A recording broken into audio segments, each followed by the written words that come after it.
Question 4માં લખેલું છે કે એક સર્કલના એક લાઈન છે, ગિવન લાઈન, હા ને, ગિવન લાઈન કે દશામાં ડ્રો નહીં કરેલી હોય એક સવાલમાં, પણ આપણે ડ્રો કરી દેવાની. આ એક લાઈન છે, તેના પેરેલલ ટેન્જન્ટ ડ્રો કરવાનો અને સેકન્ડ ડ્રો કરવાનું છે. તો આના પેરેલલ ટેન્જન્ટ કેવી રીતના આવશે? આવી રીતે આવશે. એટલા એરિયા ગિવન લાઈન, એના પેરેલલ ટેન્જન્ટ છે આયરુઆ,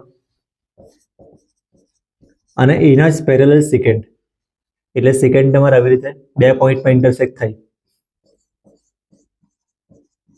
કોઈ વાર આયરુઆ 2 માર્ક કે 3 માર્કમાં પૂછાય. હવે 2 માર્ક કે 3 માર્કમાં તમે ખાલી આટલું જ લખી દો, ઠીક નહીં કહેવાય. તો થોડુંક આપણે છે ને આયરુઆ લખી બી દઈએ કે આ બધું શું છે.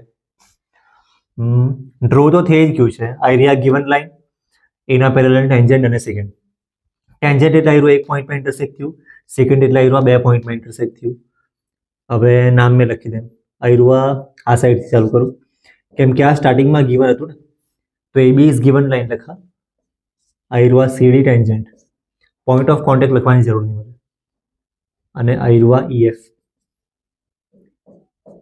હા ને, E ને F નોર્મલી અહીંયા લખીએ, પણ અહીં લખે તો બી ચાલશે.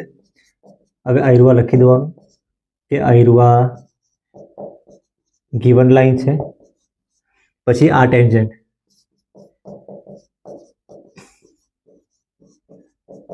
અને આયરુઆ સેકન્ડ. એટલે 2 માર્ક્સ કે 3 માર્ક્સમાં પૂછાય ને, તો થોડુંક 2 માર્ક્સ કે 3 માર્ક્સ જેવું જરાક લાંબુ લખવાનું, તો માર્ક્સ આપવાનું મન થાય. બસ એ જ રીઝન છે આયરુઆ. જોઈ લો.